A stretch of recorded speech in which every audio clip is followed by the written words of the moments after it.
Olá, pessoal, tudo bem? Graça e paz. Hoje trago para vocês um assunto muito importante para a igreja e as nações. O assunto é este: da primeira vinda de Cristo até o reino eterno de Deus na Nova Jerusalém celestial em Israel, no centro do mundo, na eternidade. Então, olha que assunto interessante, é um tema, tá? E eu vou explicar para vocês esse assunto ou esse tema em 3 pontos introdutórios, dividindo o assunto em 3 partes, ok? Mas antes de ir para o assunto, pessoal, peço o seu like e caso você gosta do assunto, compartilhe aí com seus amigos o vídeo, ok? E se caso você ainda não é inscrito, se inscreva no canal Hermenêutica Fiel, tá? Para ajudar o canal a se fortalecer. Fechou?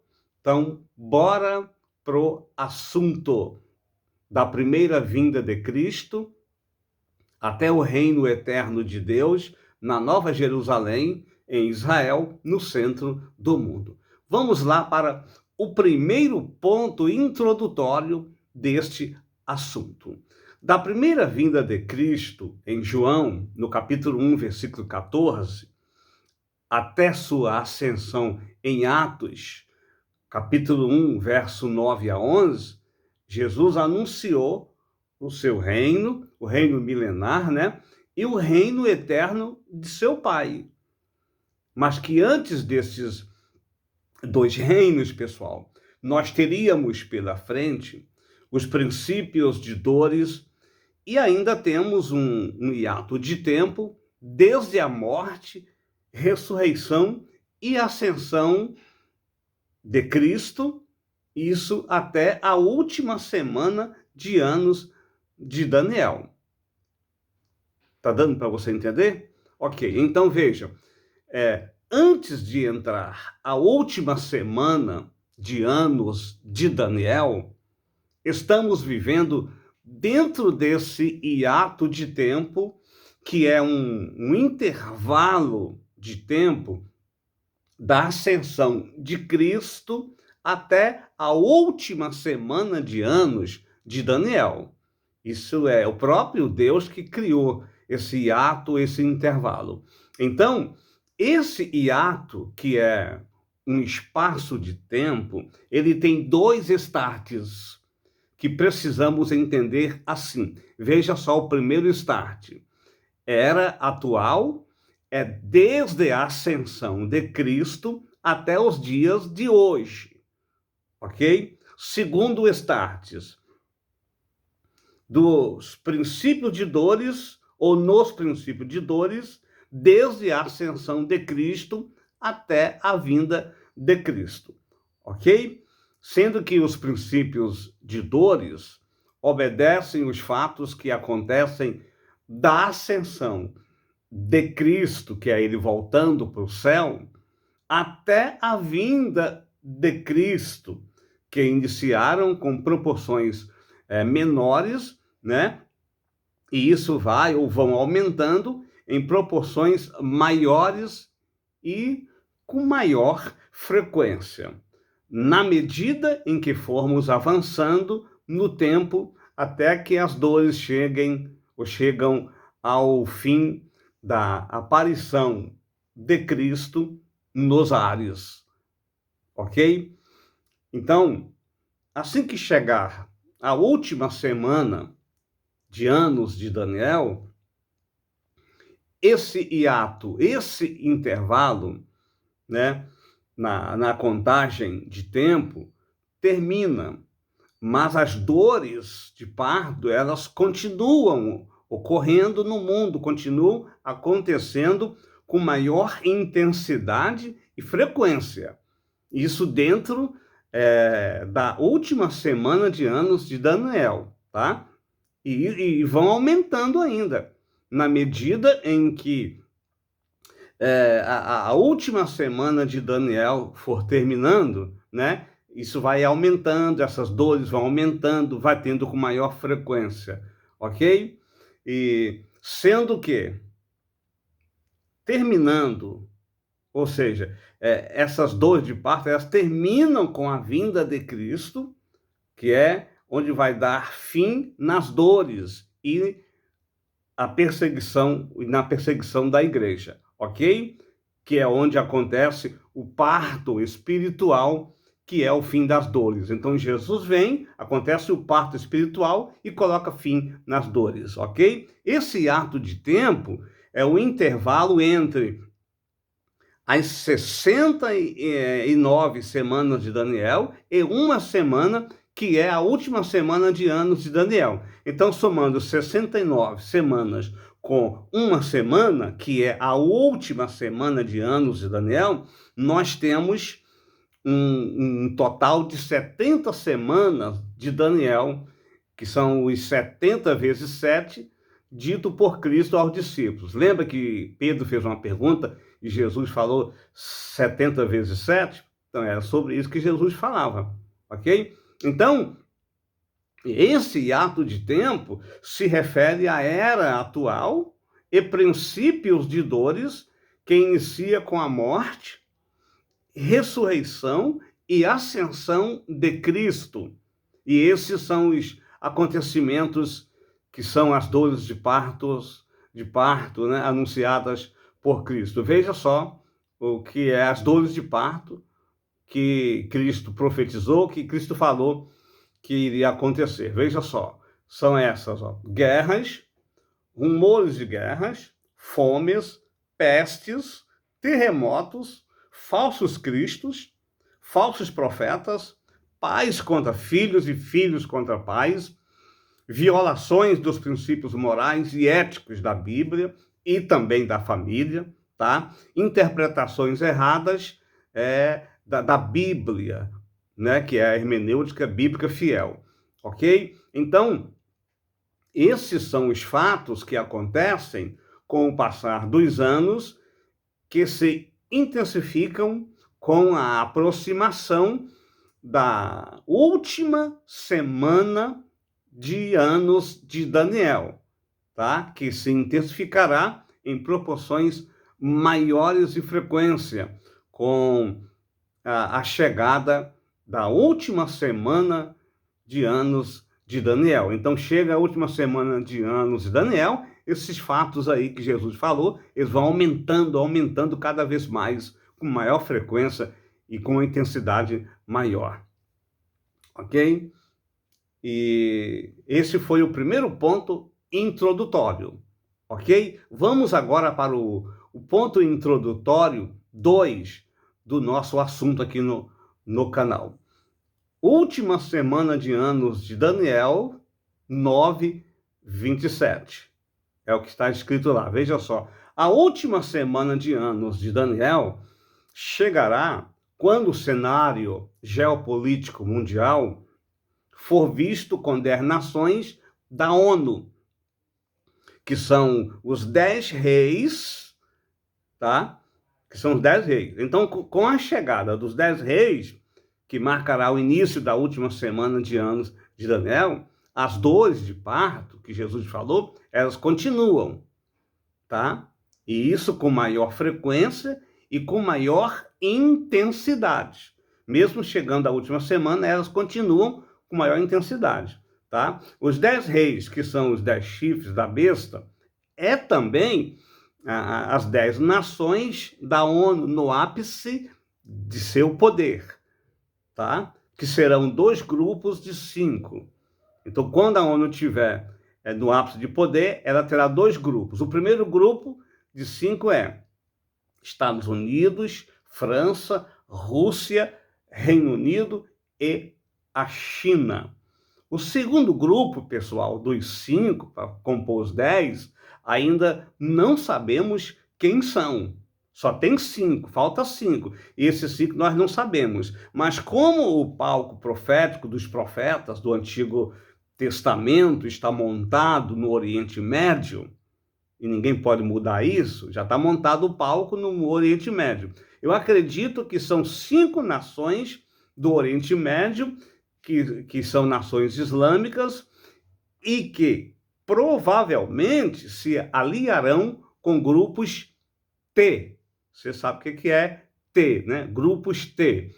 E isso para eliminar Israel e os judeus, como desde sempre quiseram, e como também a igreja.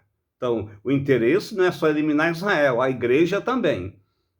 Sendo que isso poderá acontecer, tá?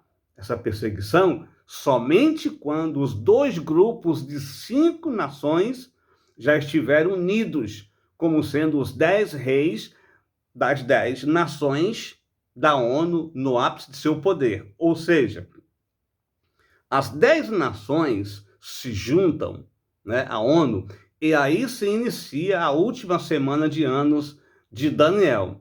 E quando completar, veja só, pessoal, e quando completar os primeiros 3 anos e meio da última semana de Daniel, os 10 chifres ou 10 nações se unem ao anticristo, que é a besta, para perseguir Israel e a igreja, ok? Mesmo tendo essa perseguição, a pregação vai continuar no mundo, a pregação do evangelho. Segue, né? E mesmo com muita perseguição, vai continuar, vai seguir. O acordo com muitos de Daniel, capítulo 9, versículo 27, é aqui que ele é quebrado, onde temos a manifestação do anticristo com poder mundial sobre as nações, não só sobre as 10, mas sobre as nações. E Deus permitirá que muitos morram nesse período testemunhando a Cristo.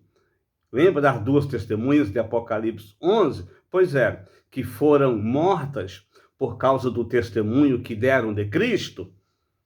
Lembra, né? E aqueles que Deus não permitirem que sejam mortos pela perseguição do anticristo, na grande tribulação, Deus as levará para o deserto de esconderijo, fora da vista do anticristo, ou fora da vista do olho da serpente, tá, pessoal? Vai ser levada para lugares ermos e áridos, provocados pela destruição dos toques de trombetas, tá? Nas grandes e pequenas cidades, né? Também esse lugar de esconderijo, também lugares abandonados e desertos literais, que já existem, que são os desertos dos povos, como chamam os profetas. Os profetas dizem e chamam isso de deserto dos povos. Tá? A Bíblia chama de deserto dos povos também. E é desse deserto dos povos, tá?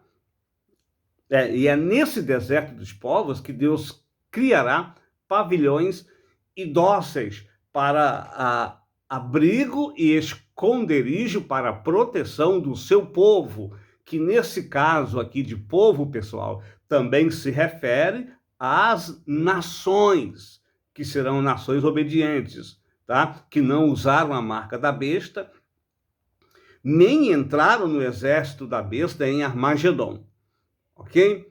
Então, amados, ao invés da igreja ser arrebatada antes da grande tribulação, como uma maioria prega, ela e as nações serão levadas a um deserto literal de esconderijo, preparado pelo próprio Deus, e ali ser escondida e guardada por 1260 dias, fora e longe do alcance do anticristo, que é a besta que emerge do mar, ok? Então esse é o local, é o lugar de esconderijo. Abre aspas aqui, pessoal. Não existe arrebatamento secreto e eminente nem arrebatamento antes da grande tribulação. Quem prega e ensina isso receberam de uma fonte contaminada pelo espírito de confusão da grande Babilônia, a grande Babel de Apocalipse 17, 18, 19, tá? E que penetrou dentro da liderança evangélica após a morte dos pais da igreja, que são os apóstolos de Cristo e os discípulos de Cristo, tá?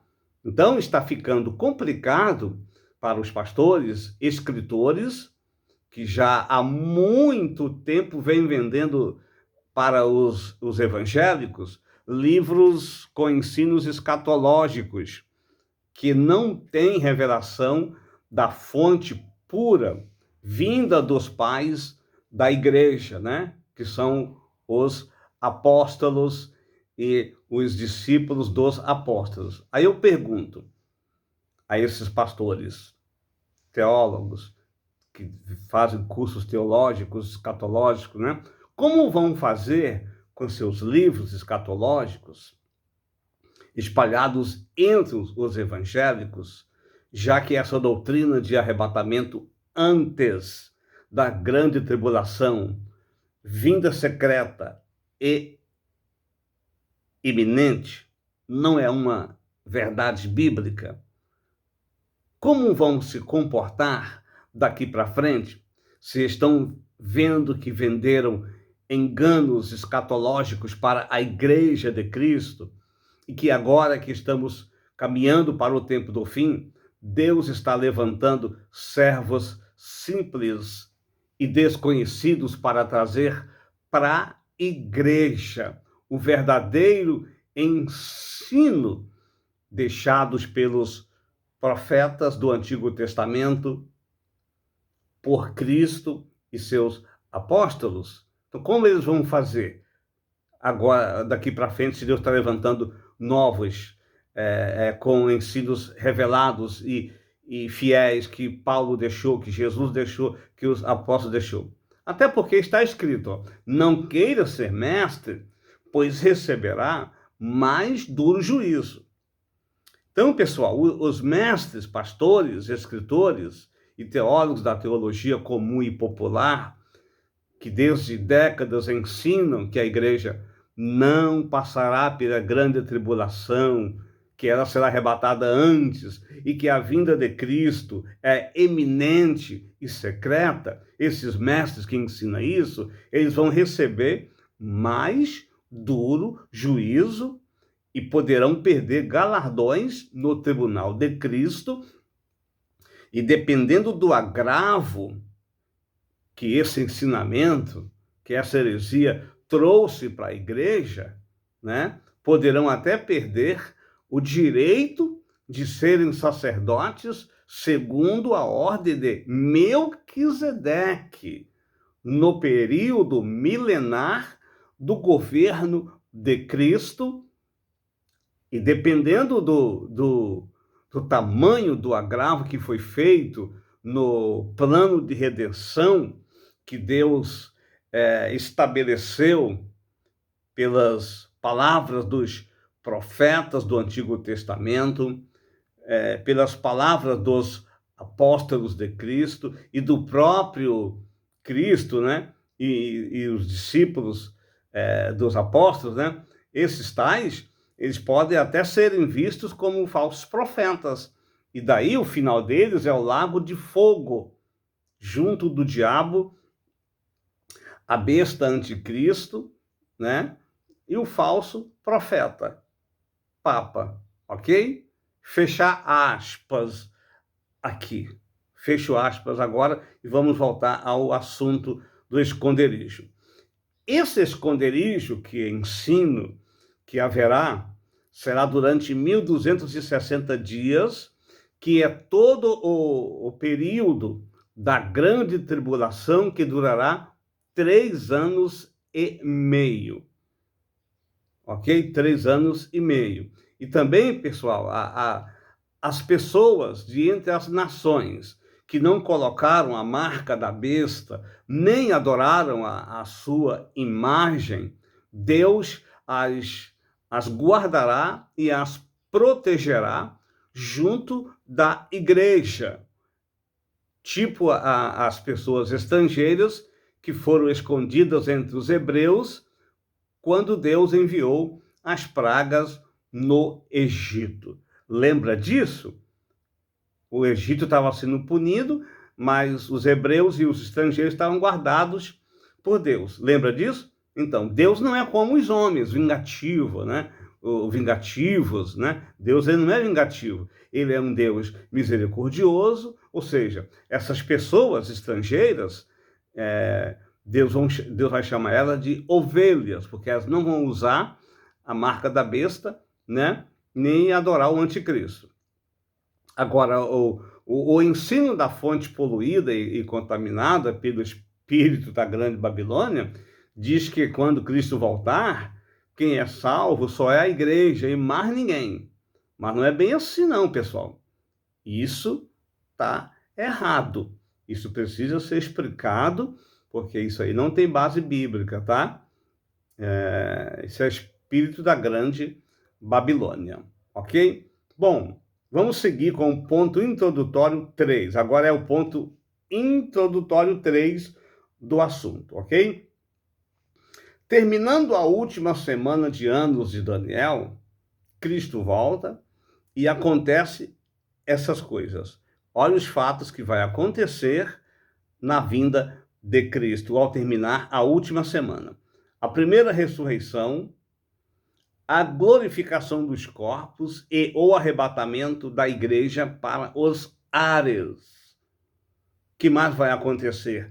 A descida de Cristo para a terra com a igreja glorificada e seus anjos, a batalha do Armagedon, onde Cristo mata somente o exército da besta, que colocaram a marca da besta e adoraram a sua imagem. O que mais vai acontecer quando Cristo voltar?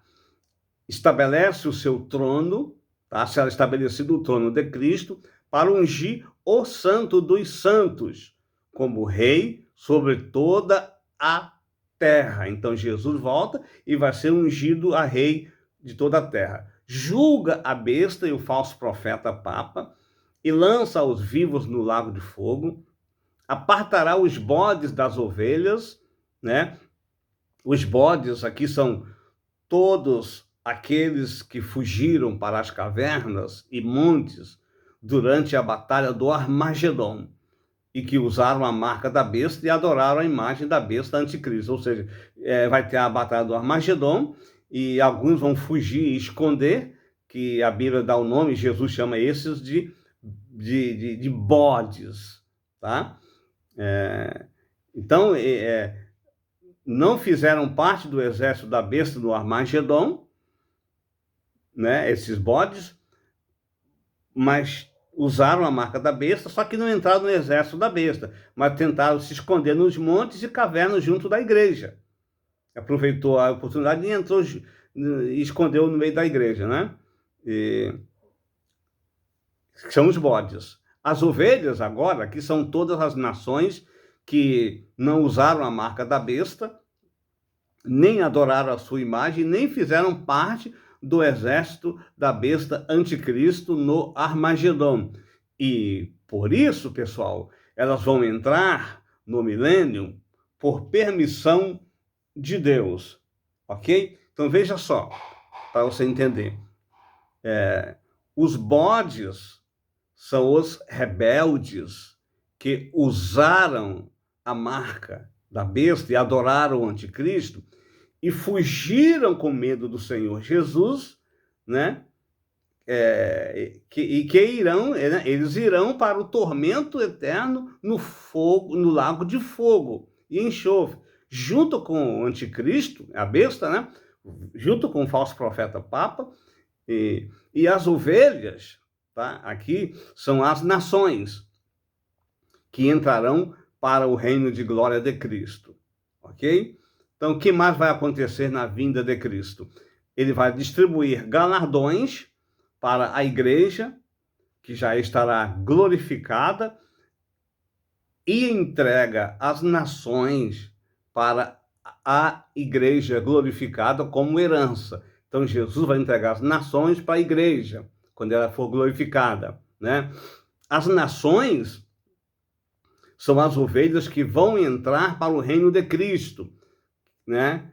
Aí, o que mais acontece na vinda de Jesus? Estabelece que os sacerdotes, segundo a ordem de Melquisedeque, governem sobre as nações no céu e na terra, sendo na terra, no templo de Ezequiel, em Jerusalém. E estabelece também que os sacerdotes, olha que coisa impressionante, ó, que vai acontecer na vinda de Cristo também, ó, lá no tribunal dele.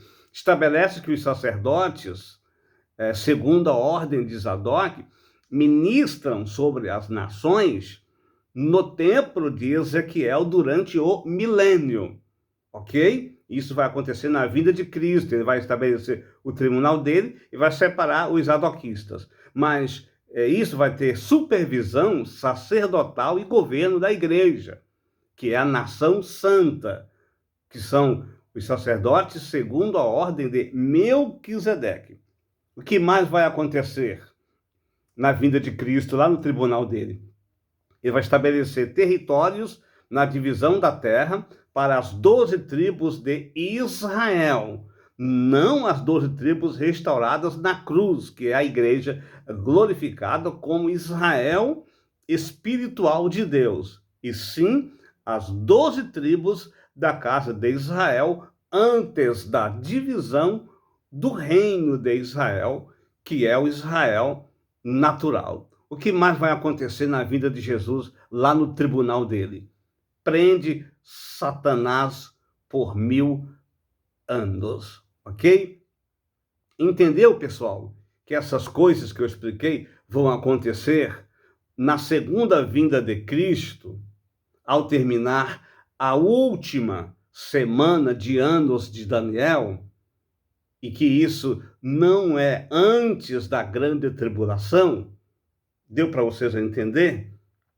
Ok, então veja só. Cristo volta e acontecem essas coisas que eu acabei de explicar para vocês, que vão acontecer lá no tribunal de Cristo, ok? Tá? Isso vai acontecer no tribunal de Cristo.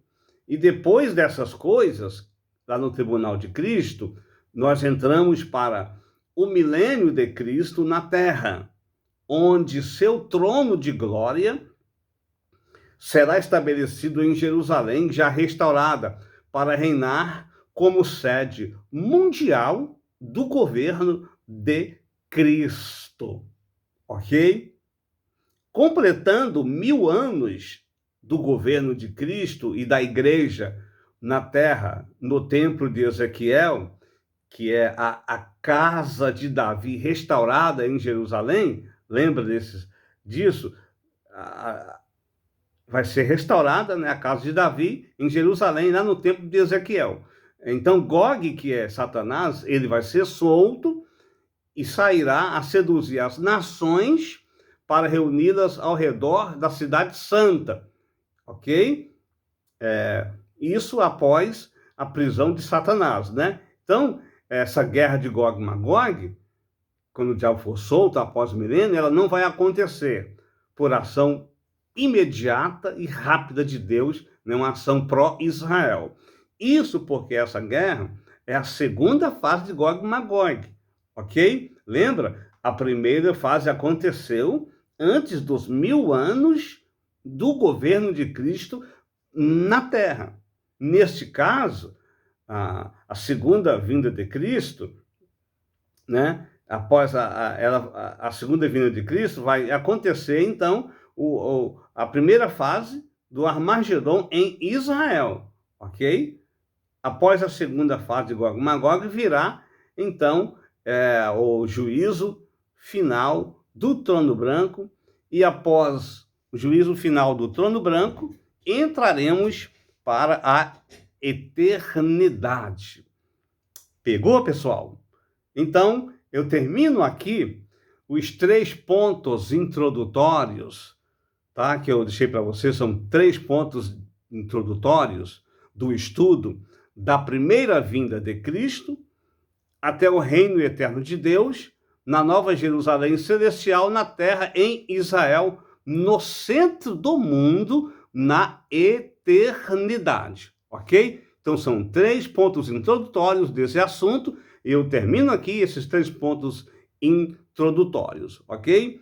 E no próximo vídeo, eu vou falar do processo para entrar no reino milenar de Cristo. Falo desse processo em 16 tópicos, que é a primeira parte desse estudo, ok? Então, termino os 3 pontos introdutórios e no próximo vídeo nós vamos para a primeira parte desse estudo. Fechou? Então, tranquilos? Então, aguardo vocês no nosso próximo vídeo para continuar esse assunto. Shalom Letraot.